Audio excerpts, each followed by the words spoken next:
पर मैनू तो लगता है उत्थे कोई निहंग सिंह कर गए या जथेबंदियां कर गई, सरकार ते चिक्कड़ सुट रहे हैं, पुलिस वालियां नूं लम्मे पापा कुटिया डांगा मार के वीडियो सामने आ रही है।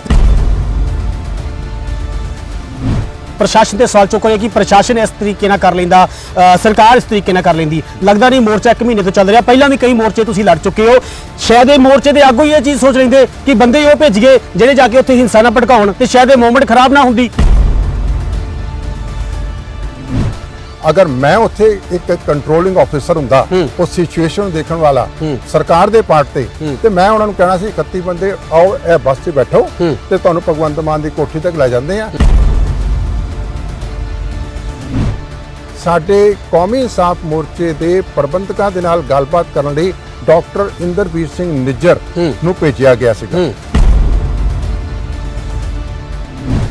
मैं समझदा कि केजरीवाल की जी सोच है ना वो इस वेले एक पंजाब दे विच ऐसा माहौल बन गया 1 साल के अंदर अंदर ही कि लोगों को यह विश्वास होने लग पाया कि ये एंटी सिख है, एंटी पंथक है, क्योंकि प्रोफैसर दविंदरपाल सिंह भुल्लर की रिहाई नहीं कर रहे। पर जिद्दों 10 महीने पहले सरकार बनाई सी, इन्हां लोकां ने सरकार बना के उहनूं चुनिया सी ना, उहदे मूंह ते फुੱਲ चढ़ा दिते लोकां ने। 8 महीने च लोकां दा मूंह किवें भंग हो गया।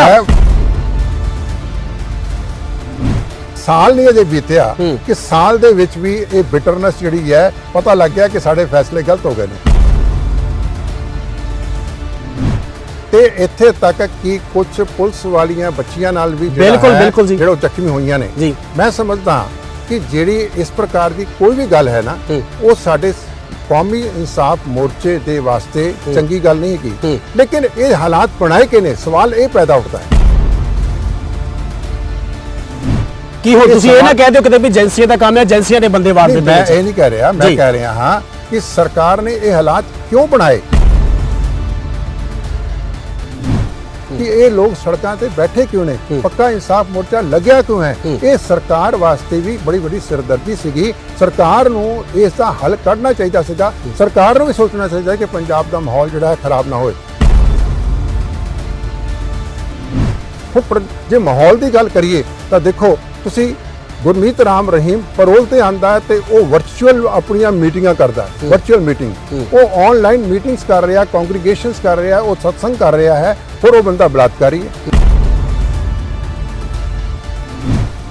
सरकार नूं ये गल कहना चाहते हैं भगवंत मान की सरकार नूं ते केजरीवाल की सरकार नूं, क्योंकि केजरीवाल ही दिल्ली तो थ्रू भगवंत मान ये सरकार सारा सिस्टम चला रहा है कि पंजाब सरकार इस सारे मुद्दों के बहुत इंपॉर्टेंट रोल प्ले कर सकती। फॉर एग्जाम्पल बाबला कलाकांड का इंसाफ पंजाब सरकार के हाथ में जी, गोली पंजाब चली है, बेअदबियां कितने हुई 2015 पंजाब च हुई ने, उसका इंसाफ किहने देना है, भगवंत मान की सरकार ने देना है। बंदी ਸਿੰਘਾਂ ਦੀ रिहाई ਨੂੰ ਲੈ ਕੇ ਚੰਡੀਗੜ੍ਹ ਦੇ ਵਿੱਚ ਪਿਛਲੇ 1 ਮਹੀਨੇ ਤੋਂ इंसाफ मोर्चा चल रहा। हर रोज सीएम के घर नूं एक काफला जांदा आ तां सीएम के घर के बाहर जाप किया जांदा सी। कल जो तुसीं मीडिया दे विच वेखिया बेशक निंदनयोग है, पुलिस के विचकार ते ਸਿੰਘਾਂ के विचकार जो तकरार हुंदी है काफ़ी लोग उसनूं निंद रहे ने। साडे नाल जथेबंदी जगतार सिंह हवारा के आगू प्रोफैसर बलजिंदर सिंह ने। प्रोफैसर साहब किवें वेखदे हो कल जो घटना हुई है चंडीगढ़ दे विच, काफ़ी निंदनयोग है, लोग उसनूं निंद भी रहे ने कि उस मोर्चे दे विच किसानां दा हत्थ सी, ਸਿੰਘਾਂ दा हत्थ सी ਜਾਂ फिर निहंग सिंह जथेबंदियां दा हत्थ सी। वाहिगुरू जी का खालसा वाहिगुरू जी की फतेह जी। पहली गल असीं क्लीयर कर दईए, कौमी इंसाफ मोर्चा विशेष मंगां नूं लै करके जिहड़ियां कि सारे देश विदेश विच लोकां नूं पता है, बंदी ਸਿੰਘਾਂ दी रिहाई, श्री गुरु ग्रंथ साहिब दी होईयां बेअदबियां दा इंसाफ, बाइबल कला गोली कांड दा इंसाफ, 328 रूपां की गल करिए उसका इंसाफ लैके चलिया है। वो बड़ा शांतमय तरीके के नाल ये सारा मोर्चा चल रहा है। होर किसी भी प्रकार की कोई भी वायलेंस अगर शांतमई संघर्ष के विच किधरे भी अपने पैर धरती है तो मेरा समझना है, मेरा तजर्बा कहता है कि उहदे नाल संघर्ष नूं ढाह लगती है। किसी प्रकार की वायलेंस होर सरकारां भी कोशिश करदियां ने और प्रदर्शनकारियों दे विच भी कई बार लोग ऐसे घुसपैठ कर जाते हैं जिहदे नाल कि इहो जिहियां मंदभागी घटनावां वापरदियां ने। जो कुछ भी कल उत्थे वापरिया मैं समझदा ਕਿ ਉਹ ਵਾਪਰਨਾ ਨਹੀਂ ਚਾਹੀਦਾ ਸੀਗਾ। ਉਹ ਕਿਧਰੇ ਨਾ ਕਿਧਰੇ ਮੈਂ ਸਮਝਦਾ ਕਿ ਇਸ ਚੀਜ਼ ਨੂੰ ਰੋਕਿਆ ਜਾ ਸਕਦਾ ਸੀਗਾ, ਪ੍ਰਸ਼ਾਸਨ ਵੱਲੋਂ ਵੀ ਸਰਕਾਰ ਵੱਲੋਂ ਵੀ। ਮੇਰਾ ਆਪਣਾ ਮੰਨਣਾ ਹੈ ਕਿ 31 ਬੰਦੇ ਕੋਈ ਜ਼ਿਆਦਾ ਨਹੀਂ ਹੁੰਦੇ। ਅਗਰ ਉੱਥੇ ਭਗਵੰਤ ਮਾਨ ਦੀ ਕੋਠੀ ਤੇ ਧਰਨਾ ਦੇਣ ਵਾਸਤੇ ਜਾਂ ਉੱਥੇ ਜਾ ਕਰਕੇ ਸਤਨਾਮ ਵਾਹਿਗੁਰੂ ਦਾ ਜਾਪ ਕਰਨ ਵਾਸਤੇ 31 ਤੋਂ ਵੱਧ ਬੰਦੇ ਵੀ ਚਲੇ ਗਏ ਨੇ, 200 ਹੋਣ, 400 ਹੋਣ, 500 ਹੋਣ, ਤਾਂ ਮੇਰਾ ਸਮਝਣਾ ਹੈ ਕਿ ਜੇ ਉੱਥੇ ਕਿ ਸਿਆਣੇ ਅਫਸਰ, ਮੈਚਿਓਰਡ ਅਫਸਰ ਹੁੰਦੇ ਤਾਂ ਉਹ ਕਹਿ ਸਕਦੇ ਸੀ ਕਿ ਤੁਸੀਂ ਆਪਣੇ 31 ਬੰਦੇ ਇੱਕ ਪਾਸੇ ਕਰ ਲਓ ਤੇ ਬਾਕੀ ਜਣੇ ਇੱਥੇ ਬਹਿ ਜਾਓ, ਸਤਨਾਮ ਵਾਹਿਗੁਰੂ ਦਾ ਜਾਪ ਕਰੋ ਆਰਾਮ ਨਾਲ ਬੈਠ ਕੇ। ਇੱਕ ਮਿੰਟ ਜੀ। ਤੇ ਉਹਨਾਂ 31 ਬੰਦਿਆਂ ਨੂੰ ਬੱਸ ਤੇ ਬਿਠਾ ਕਰਕੇ ਭਗਵੰਤ ਮਾਨ ਦੀ ਕੋਠੀ ਤੱਕ ਲਿਆ ਜਾਂਦੇ, ਜਗ੍ਹਾ ਈਅਰ ਮਾਰਕਡ ਹੁੰਦੀ, ਇੱਥੇ ਬਹਿ ਜਾਓ, ਸਤਨਾਮ ਵਾਹਿਗੁਰੂ ਦਾ ਜਾਪ ਕਰੋ, ਘੰਟਾ, ਅੱਧਾ ਘੰਟਾ, 2 ਘੰਟੇ, ਤੇ ਉਹਦੇ ਬਾਅਦ ਤੁਸੀਂ ਆਪਣਾ ਫਿਰ ਵਾਪਸ ਚੱਲ ਜਾਓ। ਪਰ ਤੁਸੀਂ ਪ੍ਰਸ਼ਾਸਨ ਤੇ ਸਵਾਲ ਚੁੱਕ ਰਹੇ ਕਿ ਪ੍ਰਸ਼ਾਸਨ ਇਸ ਤਰੀਕੇ ਨਾਲ ਕਰ ਲੈਂਦਾ, ਸਰਕਾਰ ਇਸ ਤਰੀਕੇ ਨਾਲ ਕਰ ਲੈਂਦੀ। ਲੱਗਦਾ ਨਹੀਂ ਮੋਰਚਾ 1 ਮਹੀਨੇ ਤੋਂ ਚੱਲ ਰਿਹਾ, ਪਹਿਲਾਂ ਵੀ ਕਈ ਮੋਰਚੇ ਤੁਸੀਂ ਲੜ ਚੁੱਕੇ ਹੋ, ਸ਼ਾਇਦ ਇਹ ਮੋਰਚੇ ਦੇ ਆਗੂ ਹੀ ਇਹ ਚੀਜ਼ ਸੋਚ ਲੈਂਦੇ ਕਿ ਬੰਦੇ ਉਹ ਭੇਜ ਗਏ ਜਿਹੜੇ ਜਾ ਕੇ ਉੱਥੇ ਹਿੰਸਾ ਨਾ ਭੜਕਾਉਣ, ਤੇ ਸ਼ਾਇਦ ਇਹ ਮੂਵਮੈਂਟ ਖਰਾਬ ਨਾ ਹੁੰਦੀ। ਦੇਖੋ ਐਦਾਂ ਹੈ ਕਿ ਜਿਸ ਲਈ ਇੱਕ ਪਬਲਿਕ ਮੂਵਮੈਂਟ ਚੱਲਦੀ ਹੈ ਨਾ ਜੀ, ਉਸ ਪਬਲਿਕ ਮੂਵਮੈਂਟ ਦੇ ਵਿੱਚ ਬੰਦਿਆਂ ਦੀ ਨਿਸ਼ਾਨਦੇਹੀ ਕਰਨੀ ਹਮੇਸ਼ਾ ਇੱਕ ਬੜਾ ਵੱਡਾ ਪ੍ਰਬੰਧਕਾਂ ਵਾਸਤੇ ਇੱਕ ਡਿਫਿਕਲਟ ਟਾਸਕ ਹੁੰਦਾ ਹੈ। ਲੇਕਿਨ ਅਗਰ ਪ੍ਰਸ਼ਾਸਨ ਉਹਨਾਂ ਨੂੰ ਸੈਗਰੀਗੇਟ ਕਰ ਲੈਂਦਾ, ਛਾਨਣਾ ਮਾਰ ਦਿੰਦਾ ਕਿ ਵੀ ਆਓ 31 ਬੰਦੇ ਕਿਹੜੇ ਨੇ ਜੀ, ਤਾਂ ਮੇਰੇ ਖਿਆਲ ਮੁਤਾਬਕ ਅਗਰ ਮੈਂ ਉੱਥੇ ਇੱਕ ਕੰਟਰੋਲਿੰਗ ਆਫੀਸਰ ਹੁੰਦਾ, ਉਹ ਸਿਚੁਏਸ਼ਨ ਨੂੰ ਦੇਖਣ ਵਾਲਾ ਸਰਕਾਰ ਦੇ ਪਾਰਟ ਤੇ ਮੈਂ ਉਹਨਾਂ ਨੂੰ ਕਹਿਣਾ ਸੀ 31 ਬੰਦੇ ਆਓ, ਇਹ ਬੱਸ 'ਚ ਬੈਠੋ ਤੇ ਤੁਹਾਨੂੰ ਭਗਵੰਤ ਮਾਨ ਦੀ ਕੋਠੀ ਤੱਕ ਲੈ ਜਾਂਦੇ ਆ, ਇਹ ਜਗ੍ਹਾ ਅਸੀਂ ਨਿਰਧਾਰਿਤ ਕੀਤੀ ਹੈ, ਤੁਸੀਂ ਇੱਥੇ ਬੈਠ ਕੇ ਸਤਨਾਮ ਵਾਹਿਗੁਰੂ ਦੇ ਜਾਪ ਕਰੋ। ਤੇ ਰੋਜ਼ਾਨਾ ਇਸੇ ਤਰੀਕੇ ਦੇ ਨਾਲ ਇੱਕ ਪ੍ਰਕਿਰਿਆ ਸ਼ੁਰੂ ਹੁੰਦੀ। ਮੈਨੂੰ ਲੱਗਦਾ ਹੈ ਕਿ ਪ੍ਰਬੰਧਕਾਂ ਦੀ ਗੱਲ ਵੀ ਹੋ ਜਾਣੀ ਸੀਗੀ ਤੇ ਪ੍ਰਸ਼ਾਸਨ ਦੀ ਗੱਲ ਵੀ ਹੋ ਜਾਣੀ ਸੀਗੀ। ਸਾਡਾ ਪੰਜਾਬ ਜਿਹੜਾ ਹੈ ਉਹ ਪੰਜਾਬ ਦੇ ਵਿੱਚ ਜਿਸ ਵੇਲੇ ਇਹੋ ਜਿਹੀ ਕੋਈ ਘਟਨਾਵਾਂ ਵਾਪਰਦੀਆਂ ਨੇ, ਮੈਂ ਸਮਝਦਾ ਹਾਂ ਕਿ ਦੇਸ਼ਾਂ ਵਿਦੇਸ਼ਾਂ ਤੱਕ ਇੱਕ ਮੈਸੇਜ ਜਿਹੜਾ ਹੈ ਉਹ ਚੰਗਾ ਨਹੀਂ ਜਾਂਦਾ। ਹੋਰ ਮੈਂ ਇਹ ਵੀ ਕਹਿਣਾ ਚਾਹਾਂਗਾ ਤੁਹਾਡੇ ਮਾਧਿਅਮ ਦੇ ਰਾਹੀਂ, ਅੱਜ ਮਹੀਨੇ ਤੋਂ ਉੱਪਰ ਸਮਾਂ ਹੋ ਗਿਆ ਜੀ, ਸਰਕਾਰ ਦੇ ਪਾਰਟ ਦੇ ਉੱਤੇ ਜਾਂ ਪ੍ਰਸ਼ਾਸਨ ਦੇ ਪਾਰਟ ਦੇ ਉੱਤੇ ਅੱਜ ਦੀ ਡੇਟ ਤੱਕ ਕੋਈ ਵੀ ਐਸਾ ਸਟੈਪ ਨਹੀਂ ਚੁੱਕਿਆ ਗਿਆ। ਤੁਹਾਡੀ ਜਾਣਕਾਰੀ ਵਾਸਤੇ ਸ਼ਾਇਦ ਤੁਹਾਨੂੰ ਨਾ ਪਤਾ ਹੋਏ ਕਿ ਭਗਵੰਤ ਮਾਨ ਦੀ ਸਰਕਾਰ ਵੱਲੋਂ ਕੱਲ ਸਾਡੇ ਕੌਮੀ ਇਨਸਾਫ ਮੋਰਚੇ ਦੇ ਪ੍ਰਬੰਧਕਾਂ ਦੇ ਨਾਲ ਗੱਲਬਾਤ ਕਰਨ ਲਈ ਡਾਕਟਰ ਇੰਦਰਬੀਰ ਸਿੰਘ ਨਿੱਜਰ ਨੂੰ ਭੇਜਿਆ ਗਿਆ ਸੀਗਾ। ਉਹ ਡਾਕਟਰ ਇੰਦਰਬੀਰ ਸਿੰਘ ਨਿੱਜਰ ਜਿਹੜੇ ਨੇ ਉਹ ਚੀਫ ਖਾਲਸਾ ਦੀਵਾਨ ਦੇ ਪ੍ਰਧਾਨ ਵੀ ਨੇ ਜੀ। ਹੋਰ ਮੈਂ ਸਮਝਦਾ ਕਿ ਕੇਜਰੀਵਾਲ ਦੀ ਜਿਹੜੀ ਸੋਚ ਹੈ ਨਾ, ਉਹ ਇਸ ਵੇਲੇ ਇੱਕ ਪੰਜਾਬ ਦੇ ਵਿੱਚ ਐਸਾ ਮਾਹੌਲ ਬਣ ਗਿਆ 1 ਸਾਲ ਦੇ ਅੰਦਰ ਅੰਦਰ ਹੀ, ਜੇ ਲੋਕਾਂ ਨੂੰ ਇਹ ਵਿਸ਼ਵਾਸ ਹੋਣ ਲੱਗ ਪਿਆ ਕਿ ਇਹ ਐਂਟੀ ਸਿੱਖ ਹੈ, ਐਂਟੀ ਪੰਥਕ ਹੈ, ਕਿਉਂਕਿ ਪ੍ਰੋਫੈਸਰ ਦਵਿੰਦਰਪਾਲ ਸਿੰਘ ਭੁੱਲਰ ਦੀ ਰਿਹਾਈ ਨਹੀਂ ਕਰ ਰਹੇ। ਪਰ ਜਦੋਂ 10 ਮਹੀਨੇ ਪਹਿਲਾਂ ਸਰਕਾਰ ਬਣੀ ਸੀ, ਇਹਨਾਂ ਲੋਕਾਂ ਨੇ ਸਰਕਾਰ ਬਣਾ ਕੇ ਉਹਨੂੰ ਚੁਣਿਆ ਸੀ ਨਾ, ਉਹਦੇ ਮੂੰਹ ਤੇ ਫੁੱਲ ਚੜਾ ਦਿੱਤੇ ਲੋਕਾਂ ਨੇ।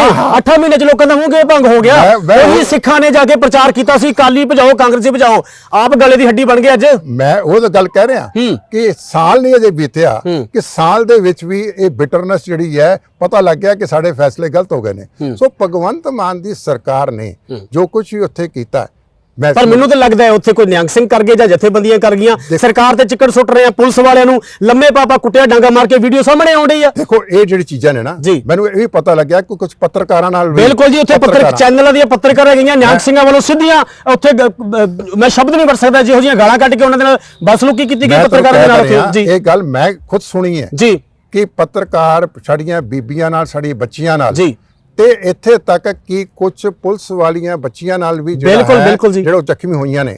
ਮੈਂ ਸਮਝਦਾ ਕਿ ਜਿਹੜੀ ਇਸ ਪ੍ਰਕਾਰ ਦੀ ਕੋਈ ਵੀ ਗੱਲ ਹੈ ਨਾ, ਉਹ ਸਾਡੇ ਕੌਮੀ ਇਨਸਾਫ ਮੋਰਚੇ ਦੇ ਵਾਸਤੇ ਚੰਗੀ ਗੱਲ ਨਹੀਂ ਹੈਗੀ। ਲੇਕਿਨ ਇਹ ਹਾਲਾਤ ਬਣਾਏ ਕਿ ਨੇ, ਸਵਾਲ ਇਹ ਪੈਦਾ ਉੱਠਦਾ ਹੈ ਕਿ ਤੁਸੀਂ ਇਹ ਨਾ ਕਹਿ ਦਿਓ ਕਿਤੇ ਵੀ ਏਜੰਸੀਆਂ ਦਾ ਕੰਮ ਹੈ, ਏਜੰਸੀਆਂ ਨੇ ਬੰਦੇ ਵਾਰ ਦਿੱਤੇ। ਮੈਂ ਇਹ ਨਹੀਂ ਕਹਿ ਰਿਹਾ, ਮੈਂ ਕਹਿ ਰਿਹਾ ਹਾਂ ਕਿ ਸਰਕਾਰ ਨੇ ਇਹ ਹਾਲਾਤ ਕਿਉਂ ਬਣਾਏ, ਕਿਉਂ ਨਹੀਂ 1 ਮਹੀਨਾ 2 ਦਿਨ ਹੋ ਗਏ ਭਗਵੰਤ ਮਾਨ ਦੀ ਸਰਕਾਰ ਵੱਲੋਂ ਕਿਸ ਪ੍ਰਕਾਰ ਦੀ ਪਹਿਲ ਕਦਮੀ ਕੀਤੀ ਗਈ ਕਿ ਭਾਈ ਅਸੀਂ ਤੁਹਾਡੀਆਂ ਮੰਗਾਂ ਨੂੰ ਨੰਬਰ 1 ਕੈਟਾਗਰੀ ਵਿੱਚ ਇਸ ਤਰੀਕੇ ਨਾਲ ਸੋਲਵ ਕਰਨ ਨੂੰ ਤਿਆਰ ਹਾਂ, ਫਿਰ ਉਹਦੇ ਬਾਅਦ ਤੁਹਾਡੀਆਂ ਇਹ ਮੰਗਾਂ ਨੂੰ ਲੈ ਲਵਾਂਗੇ। ਸੋ ਕਹਿਣ ਦਾ ਮਤਲਬ ਹੈ ਕਿ ਇੱਕ ਪ੍ਰੋਸੈਸ ਸ਼ੁਰੂ ਹੋਣਾ ਚਾਹੀਦਾ ਸੀਗਾ। ਮਹੀਨਾ ਦਾ ਟਾਈਮ ਕੋਈ ਥੋੜਾ ਟਾਈਮ ਨਹੀਂ ਹੁੰਦਾ। ਸਰਕਾਰ ਦੀ ਪ੍ਰਾਇੋਰਟੀ ਨੰਬਰ 1 ਹੋਣੀ ਚਾਹੀਦੀ ਸੀਗੀ ਕਿ ਇਹ ਲੋਕ ਸੜਕਾਂ ਤੇ ਬੈਠੇ ਕਿਉਂ ਨੇ, ਪੱਕਾ ਇਨਸਾਫ ਮੋਰਚਾ ਲੱਗਿਆ ਕਿਉਂ ਹੈ। ਇਹ ਸਰਕਾਰ ਵਾਸਤੇ ਵੀ ਬੜੀ ਵੱਡੀ ਸਿਰਦਰਦੀ ਸੀਗੀ। ਸਰਕਾਰ ਨੂੰ ਇਸ ਦਾ ਹੱਲ ਕੱਢਣਾ ਚਾਹੀਦਾ ਸੀਗਾ। ਸਰਕਾਰ ਨੂੰ ਵੀ ਸੋਚਣਾ ਚਾਹੀਦਾ ਕਿ ਪੰਜਾਬ ਦਾ ਮਾਹੌਲ ਜਿਹੜਾ ਹੈ ਖਰਾਬ ਨਾ ਹੋਏ। ਹੁਣ ਜੇ ਮਾਹੌਲ ਦੀ ਗੱਲ ਕਰੀਏ ਤਾਂ ਦੇਖੋ ਤੁਸੀਂ ਗੁਰਮੀਤ ਰਾਮ ਰਹੀਮ ਪਰੋਲ ਤੇ ਆਂਦਾ ਹੈ ਤੇ ਉਹ ਵਰਚੁਅਲ ਆਪਣੀਆਂ ਮੀਟਿੰਗਾਂ ਕਰਦਾ ਹੈ, ਵਰਚੁਅਲ ਮੀਟਿੰਗ,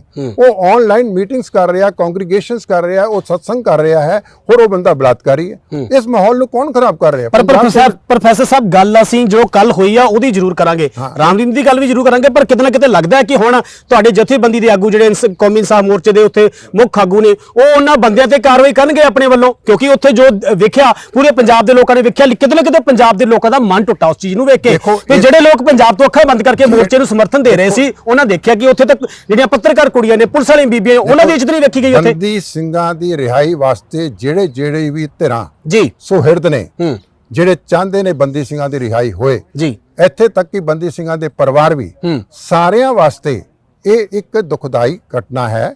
ਲੇਕਿਨ ਅਸੀਂ ਇਹਦੇ ਵਾਸਤੇ ਇਹਦਾ ਹੱਲ ਵੀ ਲੱਭਣਾ ਹੈ। ਅਸੀਂ ਇਹ ਨਹੀਂ ਹੈਗਾ ਕਿ ਦੁਖਦਾਈ ਕਹਿ ਕਰਕੇ ਗੱਲ ਖਤਮ ਹੋ ਜਾਏ ਜੀ। ਅਸੀਂ ਤੁਹਾਡੇ ਹੀ ਮਾਧਿਅਮ ਦੇ ਰਾਹੀਂ ਜੀ ਸਰਕਾਰ ਨੂੰ ਇਹ ਗੱਲ ਕਹਿਣਾ ਚਾਹੁੰਦੇ ਆ, ਭਗਵੰਤ ਮਾਨ ਦੀ ਸਰਕਾਰ ਨੂੰ ਤੇ ਕੇਜਰੀਵਾਲ ਦੀ ਸਰਕਾਰ ਨੂੰ, ਕਿਉਂਕਿ ਕੇਜਰੀਵਾਲ ਹੀ ਦਿੱਲੀ ਤੋਂ ਥਰੂ ਭਗਵੰਤ ਮਾਨ ਇਹ ਸਰਕਾਰ ਸਾਰਾ ਸਿਸਟਮ ਚਲਾ ਰਿਹਾ। ਸੋ ਅਸੀਂ ਕੇਜਰੀਵਾਲ ਤੱਕ ਵੀ ਗੱਲ ਕਰਦੇ ਹਾਂ, ਅਸੀਂ ਭਗਵੰਤ ਮਾਨ ਤੱਕ ਵੀ ਗੱਲ ਕਰ ਰਹੇ ਹਾਂ ਤੁਹਾਡੇ ਮਾਧਿਅਮ ਦੇ ਰਾਹੀਂ। ਜੋ ਕੁਝ ਕੱਲ ਹੋਇਆ ਉੱਥੋਂ ਸਬਕ ਸਿੱਖੋ, ਸਬਕ ਸਿੱਖ ਕੇ ਇਸ ਬੰਦੀ ਸਿੰਘਾਂ ਦੀ ਰਿਹਾਈ ਦੇ ਵਾਸਤੇ ਜਿਹੜੀ ਚੀਜ਼ਾਂ ਤੁਹਾਡੇ ਹੱਥ ਵਿੱਚ ਨੇ, ਤੁਹਾਡੇ ਕੰਟਰੋਲ ਵਿੱਚ ਨੇ, ਤੁਹਾਡੇ ਵਸ ਵਿੱਚ ਨੇ, ਕਨਸਟੀਟਿਊਸ਼ਨਲੀ, ਲੀਗਲੀ ਐਂਡ ਸੰਵਿਧਾਨਿਕ ਜਿਹੜੀ ਤੁਹਾਡੇ ਕੰਟਰੋਲ ਵਿੱਚ ਹੈਗੀਆਂ ਨੇ, ਉਹਨਾਂ ਦਾ ਮਸਲਿਆਂ ਦਾ ਹੱਲ ਕਰਨ ਵਾਸਤੇ ਸ਼ੁਰੂਆਤ ਜਿਹੜੀ ਹੈ ਪ੍ਰੋਫੈਸਰ ਦਵਿੰਦਰਪਾਲ ਸਿੰਘ ਭੁੱਲਰ ਦੇ ਕੇਸ ਤੋਂ ਕੀਤੀ ਜਾਏ, ਕਿਉਂਕਿ ਉਹਦੇ ਵਿੱਚ ਕਿਸੇ ਪ੍ਰਕਾਰ ਦੀ ਅਦਾਲਤ ਕੋਲੋਂ ਪਰਮਿਸ਼ਨ ਲੈਣ ਦੀ ਲੋੜ ਨਹੀਂ ਹੈਗੀ, ਕਿਸੇ ਪ੍ਰਕਾਰ ਦੀ ਕੋਈ ਕਾਨੂੰਨੀ ਰੁਕਾਵਟ ਨਹੀਂ ਹੈਗੀ, ਸਾਰਾ ਕੁਝ ਕੇਸ ਬਿਲਕੁਲ ਕਲੀਅਰ ਹੈ।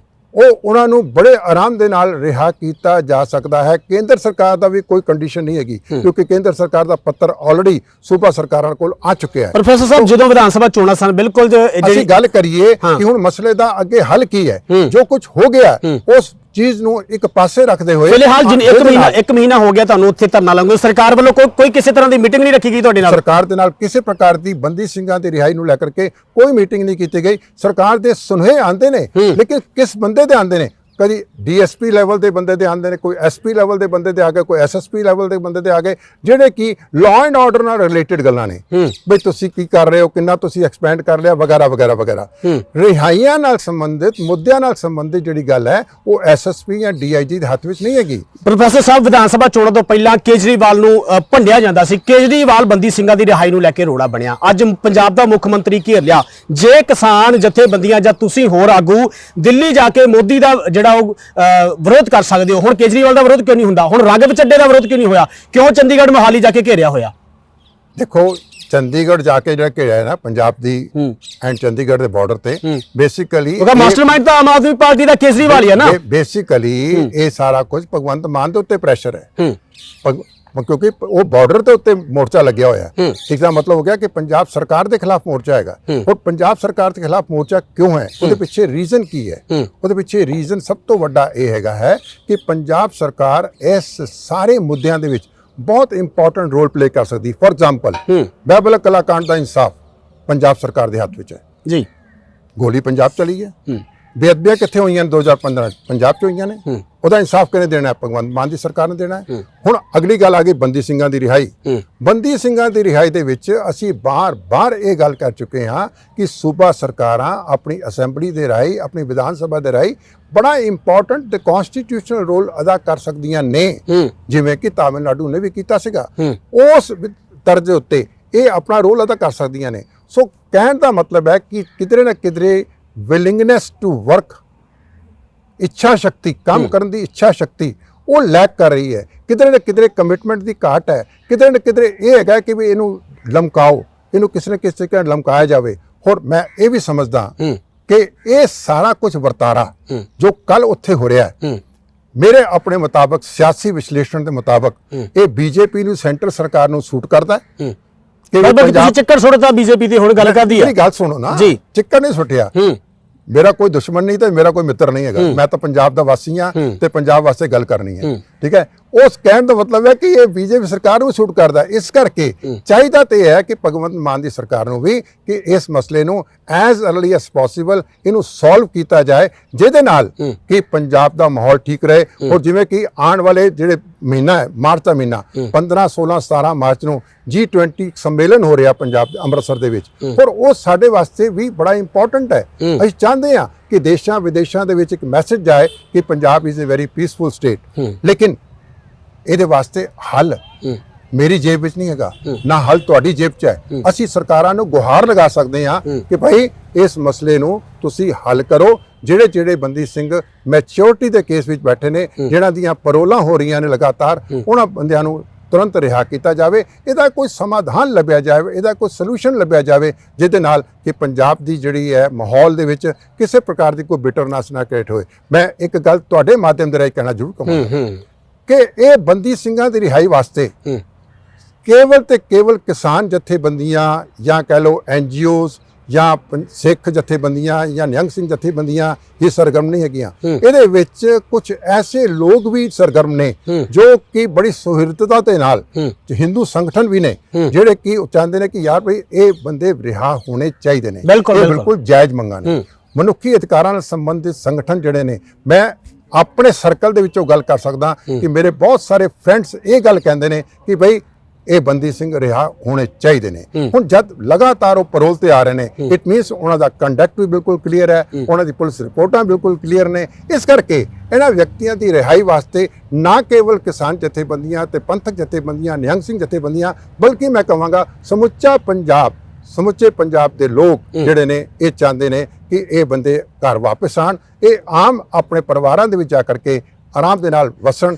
ਪੰਜਾਬ ਦੇ ਵਿੱਚ ਕੋਈ ਕਨਫਲਿਕਟ ਜਿਹੜਾ ਹੈ ਕਿਸੇ ਪ੍ਰਕਾਰ ਦਾ। ਪ੍ਰੋਫੈਸਰ ਸਾਹਿਬ, ਤੁਸੀਂ ਗੱਲ ਕੀਤੀ ਆ ਕਿ ਬੇਅਦਬੀਆਂ ਹੋਈਆਂ ਪੰਜਾਬ ਦੇ ਵਿੱਚ, ਬਾਈਬਲ ਕਲਾ ਗੋਲੀकांड ਹੋਇਆ, 328 ਸਰੂਪ ਗੁੰਮ ਹੋਏ, ਬੰਦੀ ਸਿੰਘ ਰਿਹਾ ਨਹੀਂ ਹੋ ਰਹੇ। ਇਹਨਾਂ ਮੁੱਦਿਆਂ ਨੂੰ ਤੁਸੀਂ ਅੱਜ ਪੰਜਾਬ ਦੀ ਸਰਕਾਰ ਘੇਰੀ ਆ।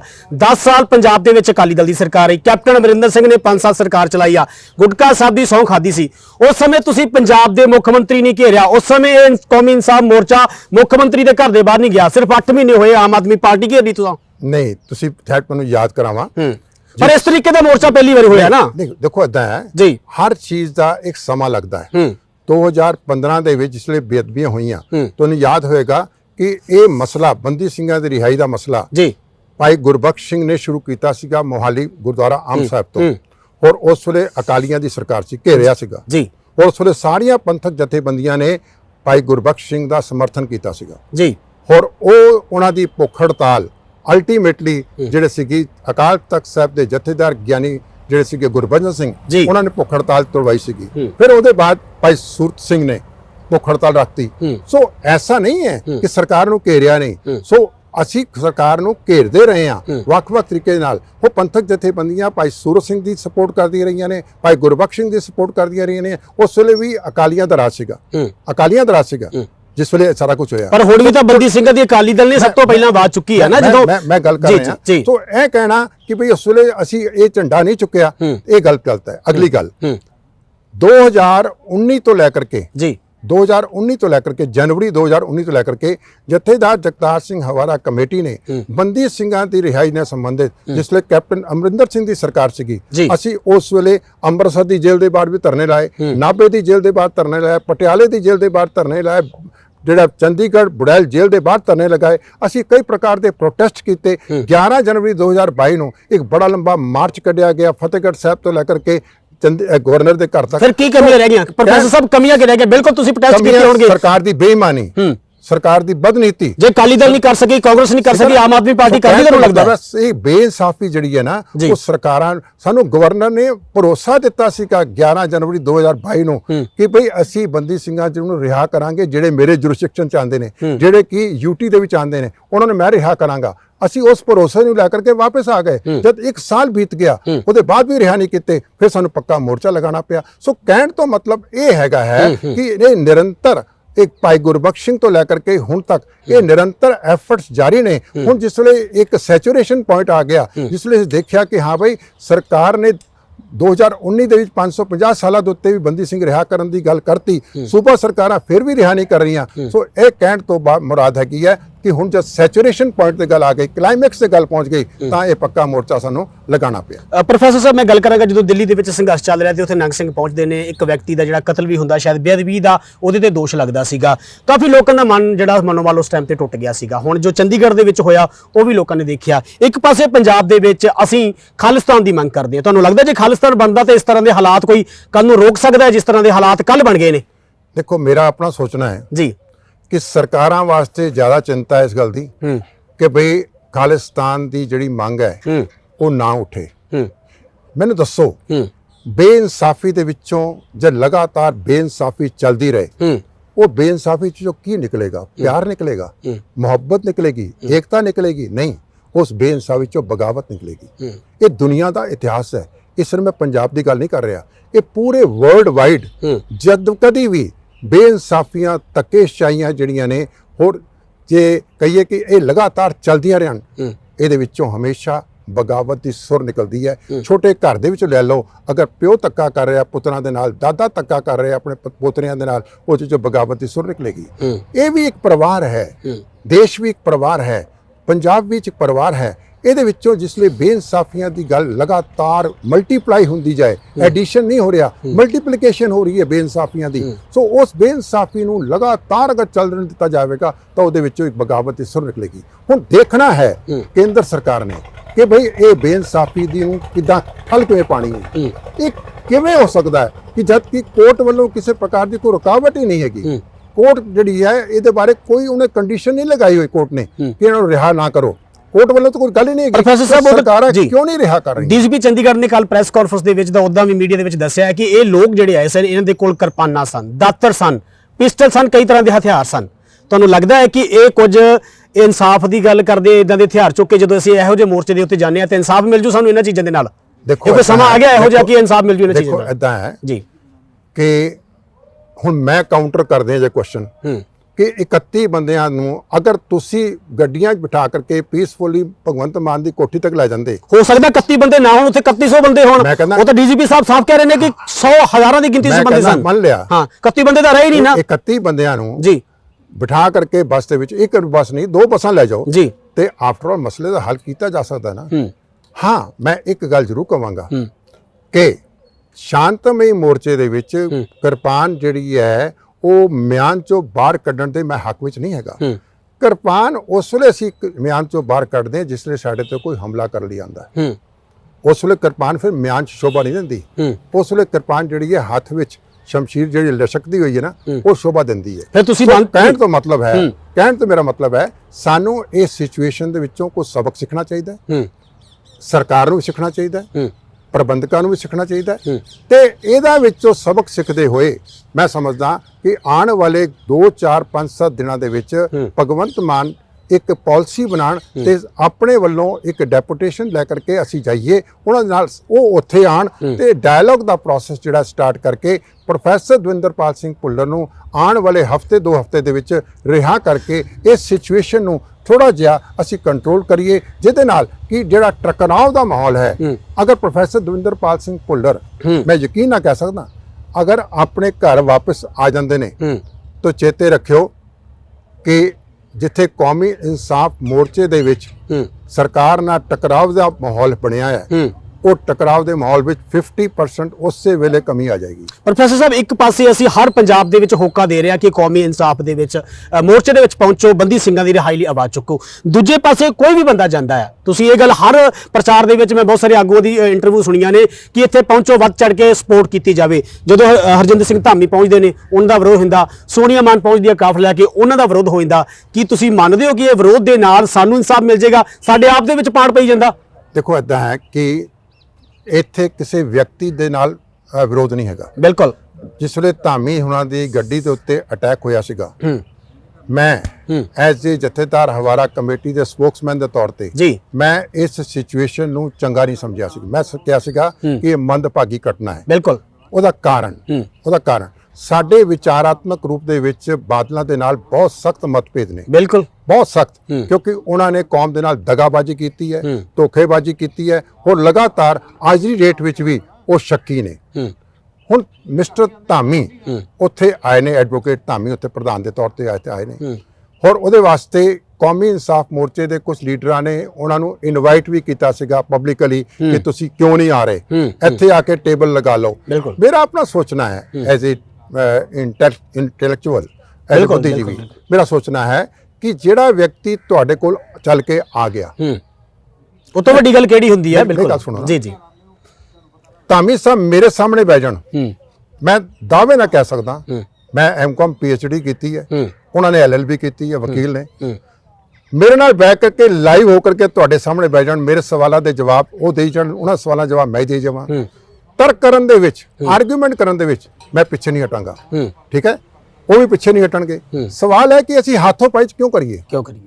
ਮੇਰਾ ਤਾਂ ਇਹ ਸੋਚਣਾ ਹੈ। He is advocate, I am a professor, ਮੈਂ ਪ੍ਰਿੰਸੀਪਲ ਰਿਟਾਇਰ ਹੋਇਆ ਤੇ ਮੈਂ ਉਹਨਾਂ ਨਾਲ ਆਰਗੂਮੈਂਟਸ ਦੇ ਵਿੱਚ ਮੈਨੂੰ ਪਤਾ ਹੈ ਕਿ ਮੈਂ ਉਹਨਾਂ ਨੂੰ ਆਨਸਰਲੈਸ ਕਰ ਦਿਆਂਗਾ। ਲੇਕਿਨ ਹੱਥੋਂ ਪਾਈ ਤੱਕ ਆਣਾ ਜਾਂ ਕਿਸੇ ਪ੍ਰਕਾਰ ਦਾ ਫਿਜ਼ੀਕਲ ਅਟੈਕ ਕਰਨਾ ਜਾਂ ਗੱਡੀ ਤੋੜਨੀ ਭੰਨਣੀ, ਮੈਂ ਨਿੱਜੀ ਤੌਰ ਤੇ, ਮੈਨੂੰ ਬਾਕੀਆਂ ਬਾਰੇ ਨਹੀਂ ਪਤਾ, ਪਰ ਨਿੱਜੀ ਤੌਰ ਤੇ ਮੰਨਦੇ ਹੋ ਜੀ ਜੋ ਹੋ ਰਿਹਾ ਉੱਥੇ ਮੋਰਚੇ ਦੇ ਉੱਤੇ, ਜਿਵੇਂ ਕੱਲ ਹੋਈ ਘਟਨਾ, ਜੋ ਹੋ ਰਿਹਾ ਨਹੀਂ, ਜੋ ਹੋ ਰਿਹਾ ਬਹੁਤ ਚੰਗਾ ਹੋ ਰਿਹਾ ਹੈ, ਲੇਕਿਨ ਜਿਹੜੀਆਂ ਇਹੋ ਜਿਹੀਆਂ ਕੁਝ ਹੋ ਜਾਂਦੀਆਂ ਨੇ, ਉਸ ਗੱਲਾਂ ਨੂੰ ਸਾਨੂੰ ਸੁਧਾਰਨ ਦੀ ਲੋੜ ਹੈ। ਅਸੀਂ ਸੁਧਾਰ ਰਹੇ ਹਾਂ ਉਹਨਾਂ ਗੱਲਾਂ ਨੂੰ। ਉਹ ਐਸਾ ਨਹੀਂ ਹੈਗਾ ਕਿ ਅਸੀਂ ਗਲਤ ਚੀਜ਼ ਨੂੰ ਅਪਰੂਵ ਕਰੀ ਜਾ ਰਹੇ ਹਾਂ, ਐਸੀ ਕੋਈ ਗੱਲ ਨਹੀਂ ਹੈਗੀ। ਉੱਥੇ ਆ ਕਰਕੇ ਲੋਕੀ ਆਪਣੇ ਵਿਊਜ਼ ਦਿੰਦੇ ਨੇ, ਉਹ ਵਿਊਜ਼ ਉਹਨਾਂ ਦੇ ਰਹੇ, ਲੇਕਿਨ ਸਾਨੂੰ ਇੰਨਾ ਕੌਨਫੀਡੈਂਸ ਸਾਨੂੰ ਹੈਗਾ ਕਿ ਇਹ ਮੋਰਚਾ ਉਹ ਲੋਕ ਹਾਈਜੈਕ ਨਹੀਂ ਕਰ ਸਕਦੇ।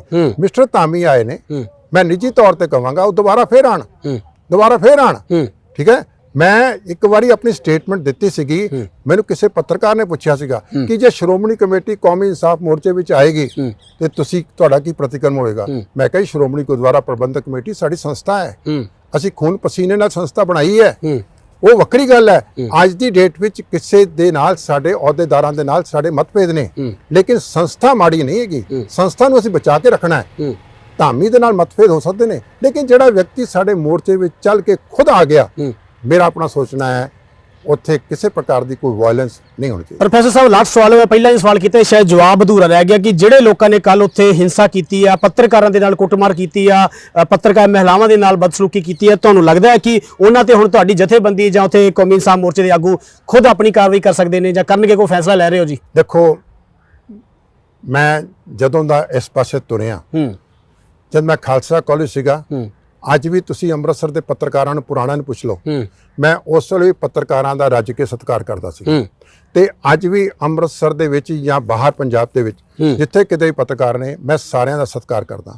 ਹੁਣ ਮੈਨੂੰ ਕਈ ਵਾਰੀ ਅਨਕੰਫਰਟੇਬਲ ਕੁਐਸਚਨ ਪੁੱਛੇ ਜਾਂਦੇ ਨੇ, ਕੋਈ ਗੱਲ ਵੀ ਕੀਤੀ ਜਾਂਦੀ ਹੈ, ਮੇਰੇ ਖਿਲਾਫ ਕੋਈ ਬਿਆਨ ਵੀ ਲੱਗ ਜਾਂਦਾ ਹੈ, ਲੇਕਿਨ ਇਹਦਾ ਮਤਲਬ ਇਹ ਨਹੀਂ ਹੈਗਾ ਕਿ ਮੈਂ ਪੱਤਰਕਾਰ ਬਿਰਾਦਰੀ ਦਾ, ਚਾਹੇ ਉਹ ਮੇਰੀਆਂ ਬੱਚੀਆਂ ਹੋਣ, ਮੇਰੇ ਵਾਸਤੇ ਤਾਂ ਬੱਚੀਆਂ ਨੇ, ਠੀਕ ਹੈ, ਮੇਰੀ ਉਮਰ ਦੇ ਮੁਤਾਬਕ ਉਹ ਬੱਚੀਆਂ ਨੇ, ਮੈਂ ਇਸ ਚੀਜ਼ ਦੀ ਭਰਪੂਰ ਨਿੰਦਾ ਕਰਦਾ।